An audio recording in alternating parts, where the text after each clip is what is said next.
Good morning everybody and welcome to Jim's 5 a.m. club, and I come to you again from beautiful DY Beach.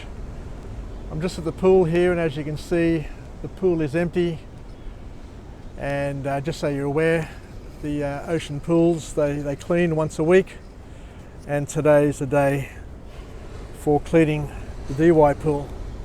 It's Friday morning. It's drizzling, it's overcast, it's winter, but it's okay, it's not too cold. So I'll just take a few minutes just to chat to you about something which is near and dear to my heart. Many years ago I had the good fortune to work for a very good manager, a director of finance for Advantra. And I also worked for him when I was working at IBM. His name was Frank Coogan. He was a Scottish fellow and a very, very good leader. And what I learnt from Frank Coogan was the importance of letting people get on with their work. A lot of people talk about delegation, delegated authority, but very, very few people really understand what it is.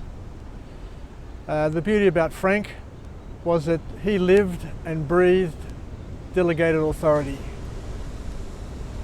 Frank would always say that everybody in his team are his eyes and ears, and he wanted all of us to be clones of himself.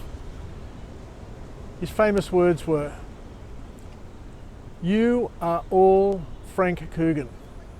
I'm the director. I get paid to be a director. I get paid to make decisions. But when it comes to implementing those decisions, each and every one of you are part of me. And as such, I give you delegated authority to act on my behalf as if you are me, and I will back you up 100% of the time." You have no idea how refreshing, how uplifting it is to work for a leader who treats you as an equal and it puts wind beneath your wings to allow you to soar and to act as a leader and to be part of your growth and development. You can't grow and develop when you're micromanaged. Micromanagers, you're on notice now. Micromanagers, if you want to micromanage, go and join a kindergarten. Go and join a preschool where you've got 2-year-olds and 3-year-olds that you can hover over and tell them what to do all the time. Micromanagers are unwelcome in the corporate world. If you're micromanaging people, then you shouldn't be in management, is my bottom line. So people aren't stupid. People aren't incompetent. Just tell them what's required of them, explain to them what their job is, and give them all the resources necessary and available for them to deliver on their job, whatever it may be. The biggest problem in corporate Australia, having worked there for 35 years, is people having their nose up other people's backsides. How many times I felt like saying to my manager, "Tomorrow I won't be coming in because I'm going to the hospital." And they'd ask me, what are you going to do? I said, "Oh, I'm going to do a procedure." "What sort of procedure, James?" "I'm going to get your nose cut out of my backside. Let me get on with my work. Let me get on with my job. Just give me an opportunity to do my job as a professional, so I can get on with it and not spend half my life asking permission and seeking guidance from you and the rest of the team." Anyway, Frank also had some other redeeming characteristics. Before meetings, he would go to the whiteboard and he goes, "Guys, we're going to meet today, and the agenda is blah, blah, blah. Let's put down on the board what the rules of the meeting are. And he would go around the room and ask everybody to suggest rules for the meeting. And of course the rules for the meeting would be, allow people to finish what they're saying. And various other things. So he would empower the team. He would empower the team to run the meeting with the rules that were decided on by the team members. Yes, he was the leader and he would chair the meeting, but he wouldn't make the rules. The rules were made by the various team members. So, once again, have a think about your leadership style. Consider that you're leading people who are professionals, who aren't stupid, and who need to get on with their careers. And there's nothing worse than going to work and not looking forward to going to work. As you can see, they're cleaning the pool there in the background, so I'll come up a little higher and get out of that noise. But what else can I say about Frank Coogan's?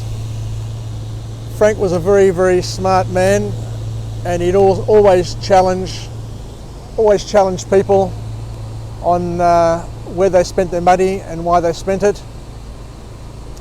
And he'd expect answers, and he wouldn't be brushed off all that easy. So I think I've covered it for today. Just talking about Frank, good old Frank Coogan. I haven't seen him for years. But once again, there are people that you come across in your lifetime who have a major impact on your management style, on your parenting style, on the way you do things. So in summary, how can this help us with our families? How can it help us with our own work? Give people accountability and responsibility, and don't tell them how to do the job, but just tell them what outcome you need from them, from a particular piece of professional work. And allow them to make mistakes, allow them to grow. And don't forget, each person in our teams, each person that we work with needs respect, needs to be honoured, and needs to be free to do their job. We can't be everywhere at all times, but we can have people who are looking out for our interests and are acting in our team's best interests. So give them the freedom, give them the authority, give them the sense of importance to be able to act professionally and do their job as best they can, knowing that you're not going to shaft them, knowing that if something happens, if they make a mistake, you're going to support them. Because it's only through mistakes, it's only through errors in judgment, that we become better at managing our judgment. So, to all those leaders out there, relax. Don't take your job too seriously. Trust your people. Give them an opportunity to grow and develop, and know that once you do give them that authority, once you do give them that opportunity, they will revel in that glory of being able to make decisions that and using their judgment. So that's enough for me from today, coming to you from DY Beach. As you can see, once again, they're cleaning that massive 50-metre pool, and you can also see it's not all that deep, so it's quite shallow. It's a great pool to do laps in. It's safe for adults and children, for young and old, and I'll be coming down here a little bit later. I'll try and come down here after work and do some laps, and until we meet again, until we talk again, remind ourselves of the beautiful affirmation: I'm alive, I'm well, and I feel great.